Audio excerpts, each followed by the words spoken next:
Hello there YouTube, welcome back. Bruised here. We're here again with a build showcase. Today we're doing a Bleed Bow Reliquarian, and more specifically, we're kind of doing the new exceptional support gem, Voidstorm, which is this storm that you see right over here on the ground. It creates a big old storm here. It gains stages the longer that it sits there and deals more damage with hits and ailments per stage. So whenever you set it up like that using any rain skill. It has to be a skill that you fire upwards. is the actual description for Voidstorm. So that's kind of our main driving factor, our main damage dealer in this setup. We have kind of Rain of Arrows set up with Bleed to just deal generic damage to just like regular mobs, regular white mobs, and then Voidstorm is what we use to pop any kind of bigger targets. So just a couple quick notes. Like I said, you do need to set up Voidstorm. That's kind of the big deal.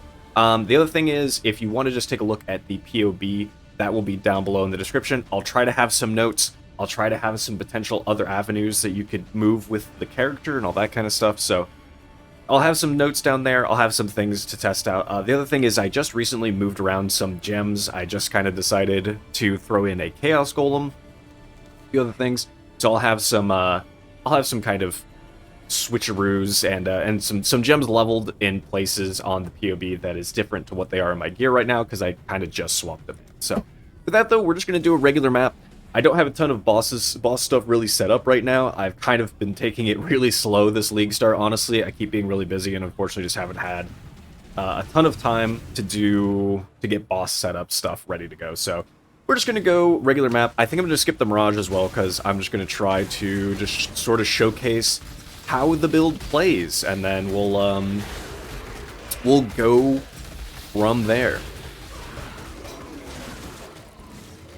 Which I do really love Mirage this league, though. Mirage has been such a fun mechanic, and genuinely I really thoroughly enjoy this entire mechanic. This character realistically has a number of other upgrades or like avenues that you could go with it.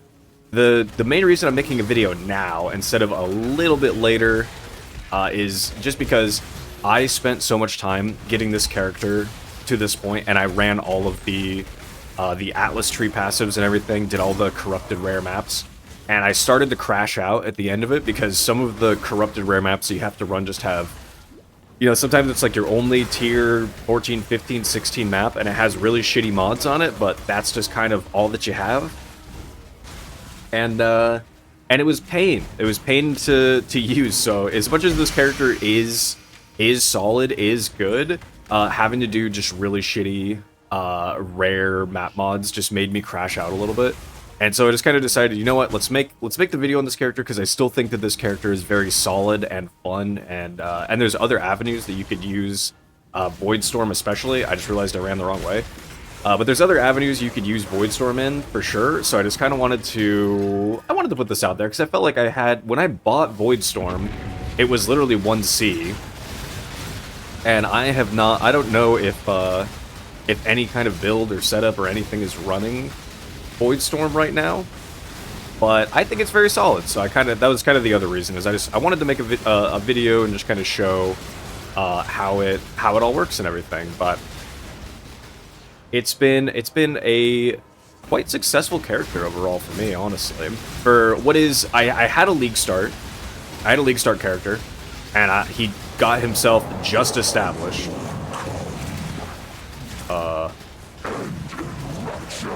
Oh, there he is. I was like, where the hell even is he? Oh my god, he is like turbo broken in here.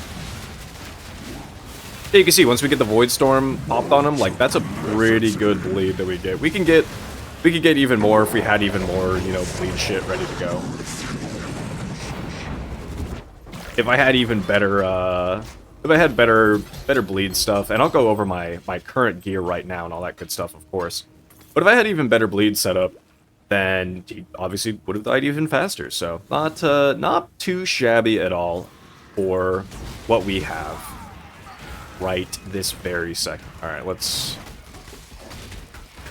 I'm still taking longer than realistically I wanted to, but we're going up this way. Whatever, we're clearing the whole thing, except we're not doing the Mirage still. if I did have to say there's one weakness, realistically, especially with Voidstorm in particular, is if there's any enemy that is really fast. Like, if there's something that is really just able to keep on your ass the entire time that you're running, that you're, like, running around and trying to set up Voidstorms, that could be kind of annoying. And I'll talk about this a little bit when we get into town, but you also cannot create a Voidstorm close to yourself. And I'll kind of, I'll go over that, but I'll go over that a bit later. Upped stakes. Also, I want to summon him. Oh, it's this guy. Oh my god, I hate this boss so much.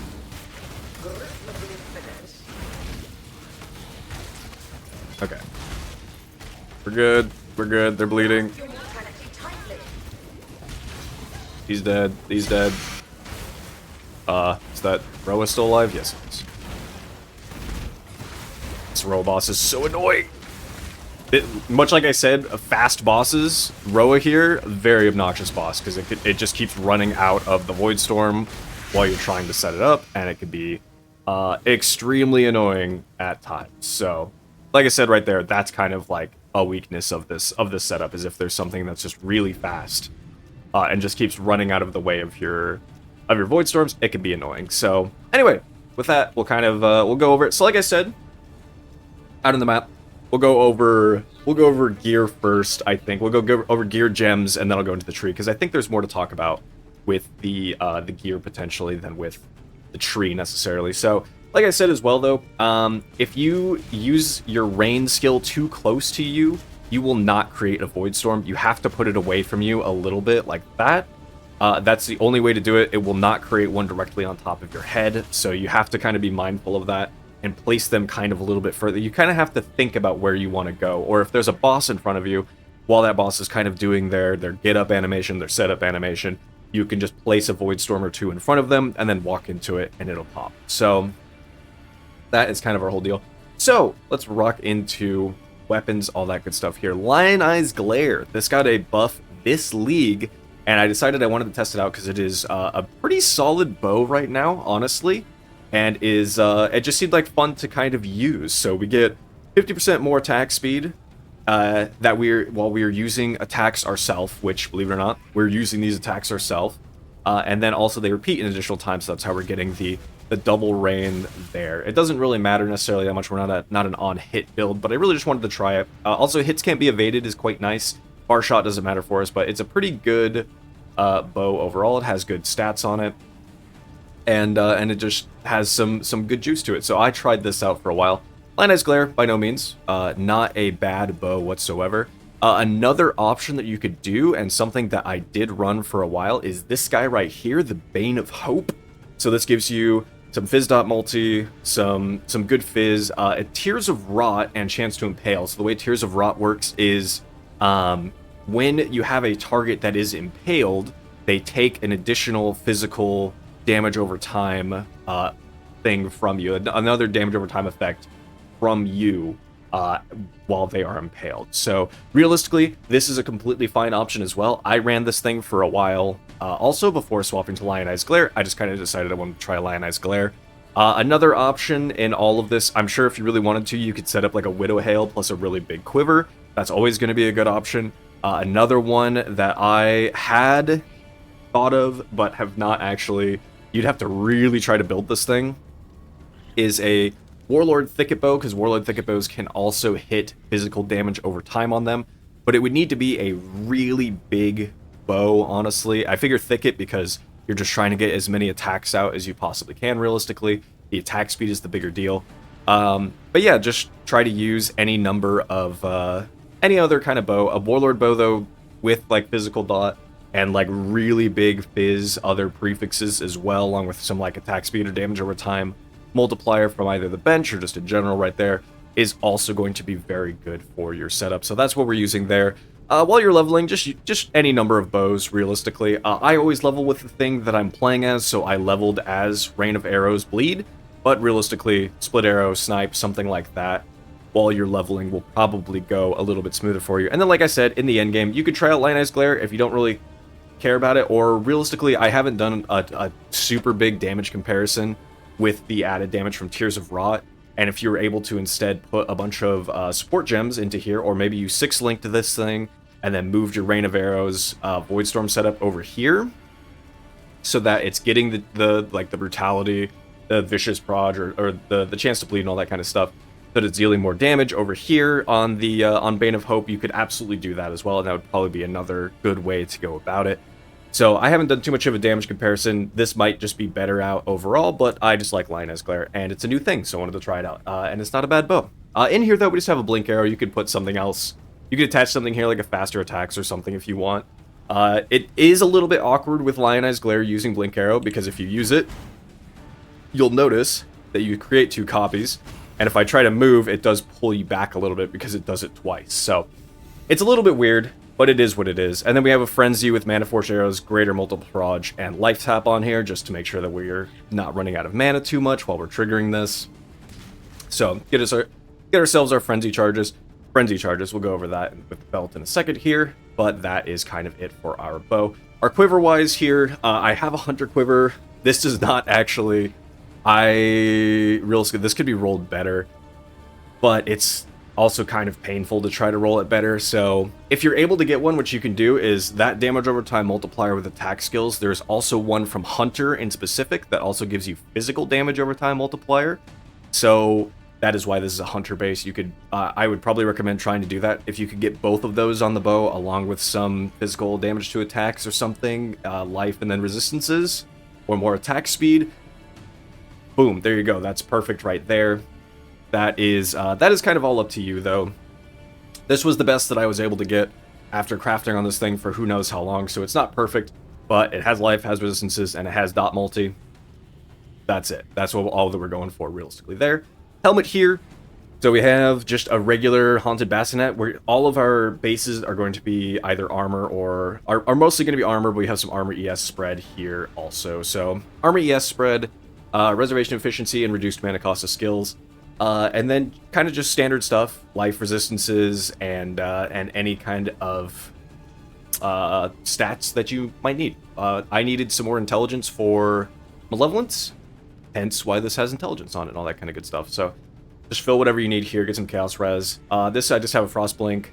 Precision Aura in here actually doesn't matter. This would matter if you do run something other than Lionized Glare. Since I am running Lionized Glare, Precision does not matter. But it's still just kind of in here because I had tested back and forth and had it up for a while. So this doesn't really matter. The accuracy doesn't count for us at all. But I have enough mana to where I could turn it on if I want to. So that is kind of just like a flex thing right there. And I don't know what I would realistically get rid of this for. I really haven't thought that hard about it. So I don't know. Determination here, of course, as well. More armor is always going to be good. Try to get a level 21 Corrupted if you can.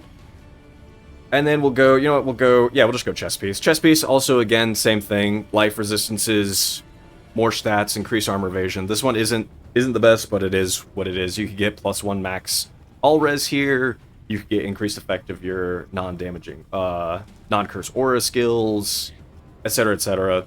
Increase global fizz damage, and armor, though, is also going to be a pretty good thing here. And then, like I said, we have our just regular setup here. So we have Rain of Arrows, Brutality, Vicious Proj, Volatility, Voidstorm, and Chance to Bleed. And there you go.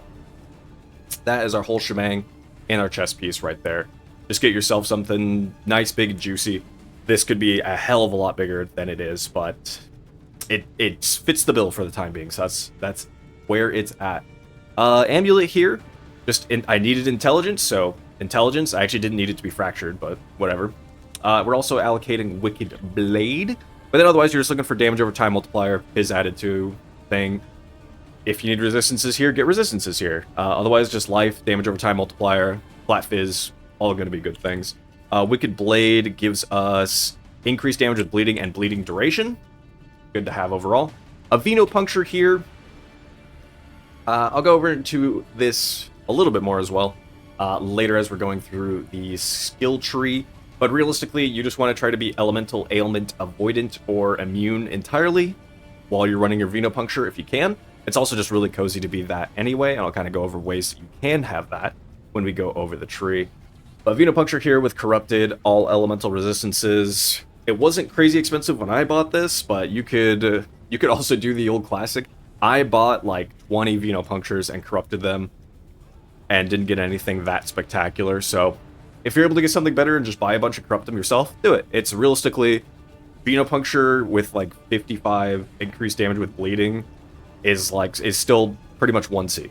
They're extremely cheap, so highly reasonable. Just buy a bunch, corrupt them yourself, and give it a go that way. But Venopuncture just going to be a good bit of added thing. Also, it gives us more chance to cause bleeding. That kind of caps our bleeding chance out, actually, along with our tree. And then over here we have a Warlord, just 2-stone ring that gives us curse enemies with vulnerability on hit. That is the biggest deal. And then this filled out resistances. I actually got kind of lucky with this overall. I really needed it to fill resistances, and so now it has. As much as it's not the greatest ring in all the world, it has Vuln, it has resistances, and I can craft life on it. That is good enough, honestly. So, and the increased AoE isn't nothing. That also does apply to Voidstorm as well. So, not bad. Over here, glove-wise, we have ourselves some Apothecary gloves that are also Warlord. That is because they can hit right there, as you can see, increased damage over time. So we get double damage over time from that. You can also run just a regular pair of rare gloves. I think, do I still have them? Yeah, you can get physical dot multi on just a regular pair of rare gloves as well. So kind of do whatever you can. Realistically, it's way easier to just have those. And I think there's also one for, what is it going to be, the other one? Eater of Worlds. There'll be another one for Eater of Worlds that gives you chance to cause your chance for your bleeds to aggravate. Excuse me, on hit. So reasonably, I would say do whatever makes the most sense to you, whatever is like easier to craft on. This is kind of a pain, but it's probably more damage in the end. Obviously, that spell damage there is a real nothing burger, but it hit everything else that everything else it did there, and that was just good enough. So, per usual, look for damage over time, and then life resistances. More armor if you can than this thing hit, but this thing is mostly good where it is, so I'm leaving these gloves as is, calling it good. And also, obviously, this is just tier 2 damage over time. You could get that higher than what this is here, but a decent pair of gloves overall. And then I have the Chaos Golem with some life, elemental armor, and meat shield, just trying to make it survive a little bit more. If you get it leveled up, then obviously it'll survive a lot better. But realistically, just kind of pulling this out whenever we're in like big, need a bit more damage situations, we can just kind of pull it out, and bam, now we have at least a little bit. We give a little bit more, or we get a little bit more dot multi, and we get some chaos resistance, which also kind of helps us out. So I think it's a good option, especially because, like, what else are we realistically going to put into our gloves? Again, you could run like a snipe setup too if you really wanted to, but I really was trying to lean hard into just having Voidstorm being our primary damage dealer because of that 40% damage with hits and ailment per stage. So really trying to set up letting Voidstorm go and then popping it. So that was my primary reasoning. And then over here we have Tempest Rising, which is give you increased damage, increased duration of ailments. They deal damage faster, and then the most important thing is enemies in your presence count as moving while affected by elemental ailments. Venopuncture causes things that are bleeding, or sorry, non-chilled enemies you inflict with bleeding on are chilled, so we bleed them, they become chilled, which then causes them to count as moving for the sake of bleed, which is great. So that right there is just a good set of greaves that we can go with our build. These are actually kind of like almost unnecessary on bleed builds. They make a world of difference. And obviously you can get a corrupted one, and you can also get one that actually has better rolls. This was just, at the time, this was all I could afford, but you could also absolutely get one that is even better than that. In here we have a Molten Shell, we have our Malevolence in here too, at least I do. More duration support and automation. This is up to you on how you want to run your Molten Shell. You could either do it per usual with cast and damage taken, or you could do it like I do with automation, or you could just self-cast it if you want. It's all up to you. It's not that big of a deal, honestly, so kind of choose whatever you want to do with it. I just like using a automation support with more duration and then just a Vol Molten Shell. Usually I can run around and most of the time it saves me. And then if I really run into a situation where I need to hit it, well, then I have Vol Molten Shell as that activator for that. Belt-wise here, Alessa's Delight. So this just kind of helps with the resistance again. You can also get a corrupted one with the implicit all res if you're running into resistance problems as well. But max frenzy charges, and then frenzy charges become affliction charges. Affliction charges make you deal more damage, and I believe increases the duration of ailments as well. So a good belt overall. I did for a while. I tested it out for a good chunk of time, but I tried Rislatha's Coil in this setup, and the problem that I had with Rislatha's Coil is that it is very variant. Like, if your Voidstorm does not actually, like, your high highs and your low lows become so variant that it started to become extremely kind of just inconsistent. So sometimes you'd set up a Voidstorm and you'd walk into it and it would pop and it would deal almost no damage because it hit that really low variety, because we're running both Volatility and Rislatha's. So it would hit that really low sometimes, and the bleed would hardly do any damage. But then on the flip side, sometimes you run into it, and it would just nuke their life bar. So Alessa's, to me, is more consistent, which I would prefer to have more consistency than to just gamble on literally every single Voidstorm hit that I'm putting out there. It just becomes a little bit too... It's a little bit too much to have to worry about that variety every time. So that's kind of what I'd recommend there. I like Alessa's too, honestly, so this is just a fun belt to run around and have. And yeah, that's our whole gear setup. That's our whole shebang right there. So let's roll into the passive skill tree. So, of course, we're running Reliquarian, and since we are trying to become, well, not trying, we are successfully Elemental Ailment Avoidant, we are taking Kilowava's Bluster here. Now there is actually a world where you don't run Kilowava's Bluster. The other thing that we're running is Jack the Axe. Jack the Axe gives us more damage with bleeding, and it gives us 500 or 530 life regen per bleeding enemy nearby us. So quite a lot of life regen, especially while you're mapping, but also just really good and really comfortable in general. Even just having one enemy near you, 500 life regen, is crazy high, and the amount of times that Jack the Axe has saved me is extremely high. I do think if say you had a really big quiver, like a really big Hunter quiver here, and you ran a Widow Hail to increase that, and then you ran the Widow Hail here instead of Jack the Axe to increase it even more, that might be better. It might still just be more worth and more comfortable to run Jack the Axe. That I don't really know. It would have to be, you'd have to do a little bit of testing and sciencing on that yourself. It's possible that would be better, but for the time being, Jack the Axe, level 30, going to be really good, just going to be the option that you're probably going to go with. And then up here we have Warped Timepiece, which is good. Debuffs expiring on us faster is really nice, but what you could do, this is why I say, there's an option here with Kilowava's Bluster, is you could also take... Oh, I wish I could remember the name. There's the other one here. There's another one here in the jewelry that gives you level 30 Purity of Elements, and then 100% increased elemental, or mana res efficiency of Purity of Elements. And you could run that instead of Warped Timepiece, and then you wouldn't run Kilowava's Bluster. You'd run something else over here. I can't remember exactly what all the other options are, but you'd run something else over here. You'd run that here, and then you would not run... Where is it? Storm Shroud here. Because then you wouldn't need it. You'd have Purity of Elements, so you'd be completely immune to all elemental ailments anyway, and that would also save you a few points right here as well. So that's kind of up to you on what you want to do there. I think either option realistically is good.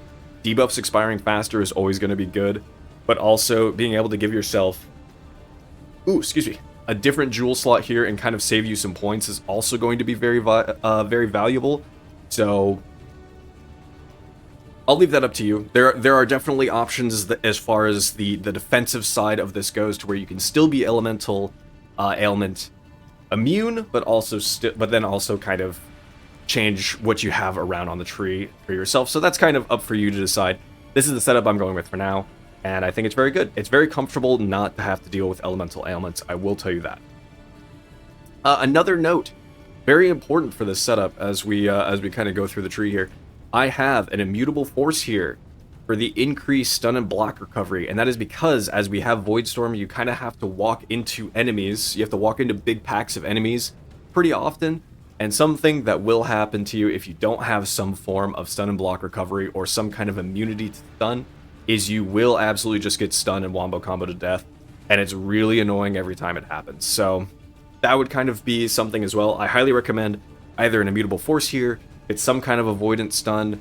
You could steal Juggernaut, the Juggernaut node from the Scion Ascendancy, and Juggernaut also gives you immune to being stunned.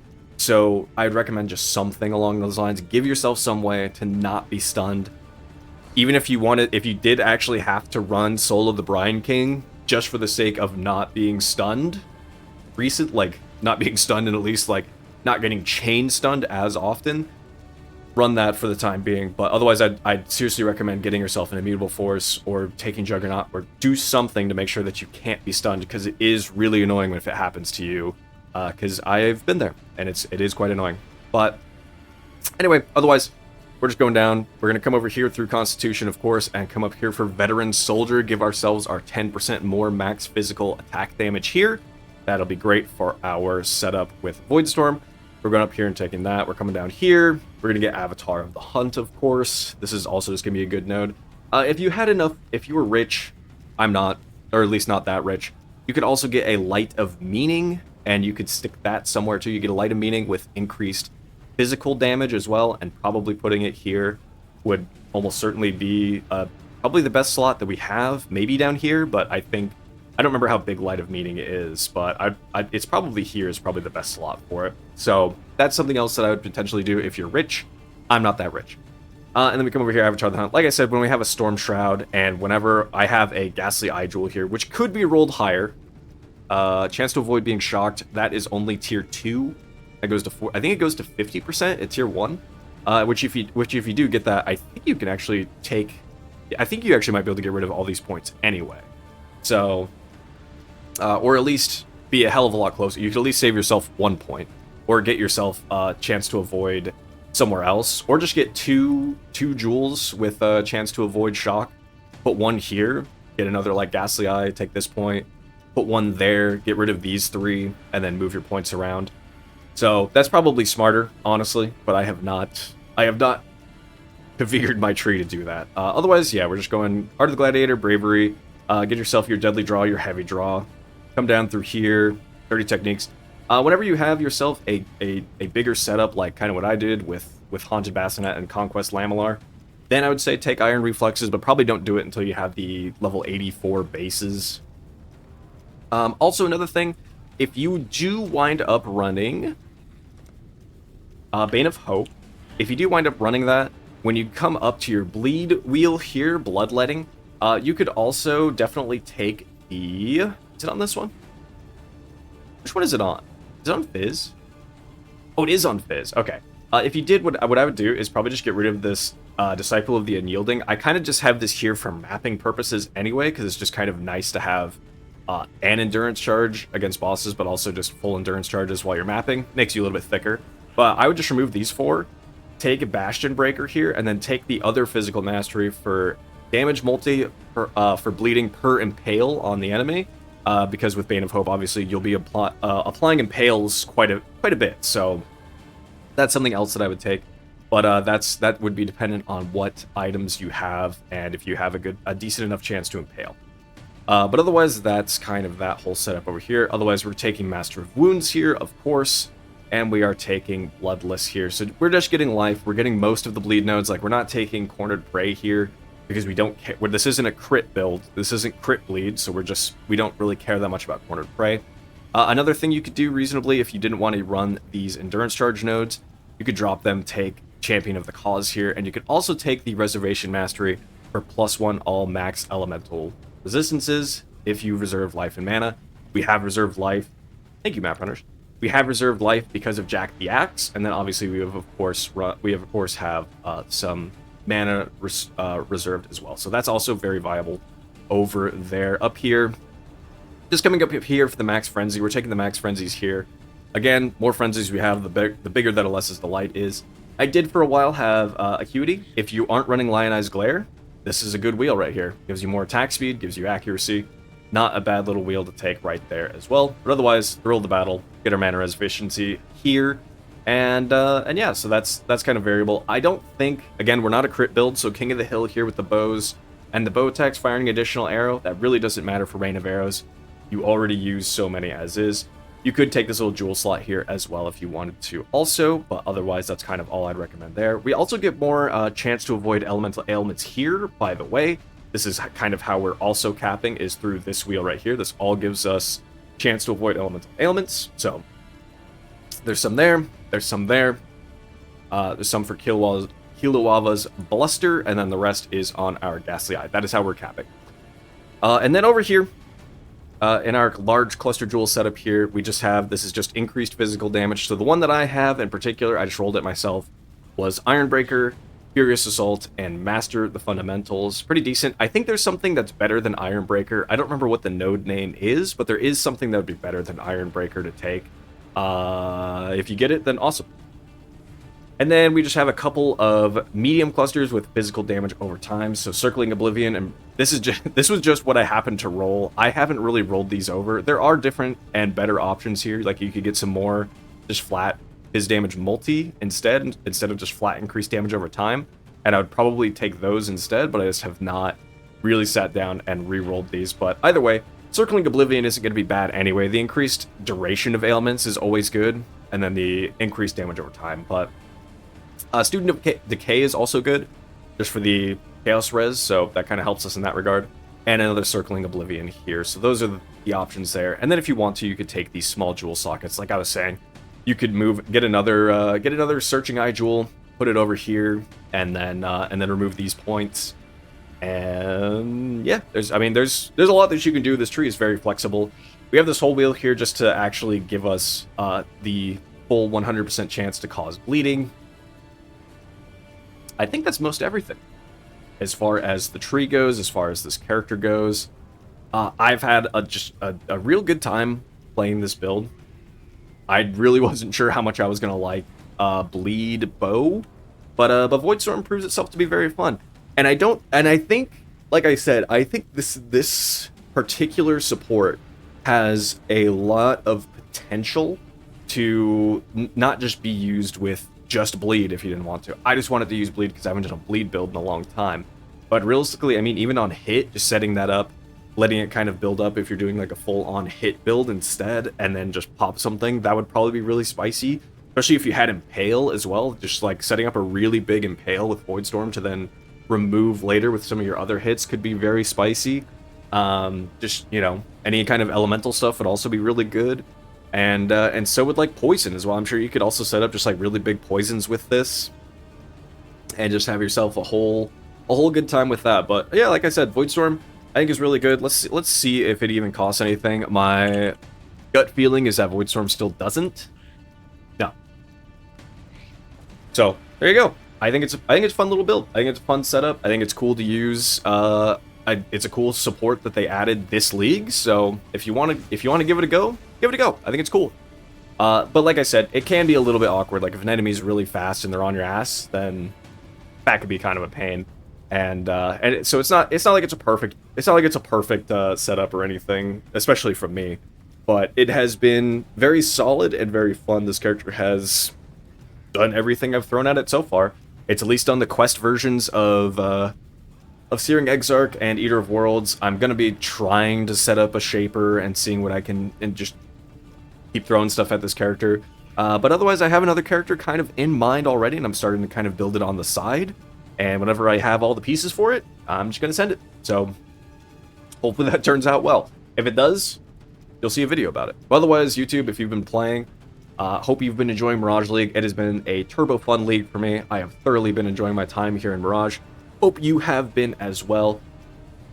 I think that's all I got. Like I said, POB down below. I also did record myself leveling with this character all the way through from start to end. So I'll have both of those videos linked down below as well if you care to watch. Those are pretty long, but otherwise POB down below and all that good stuff. YouTube, until I see you next time, Stay sane out there, Exiles.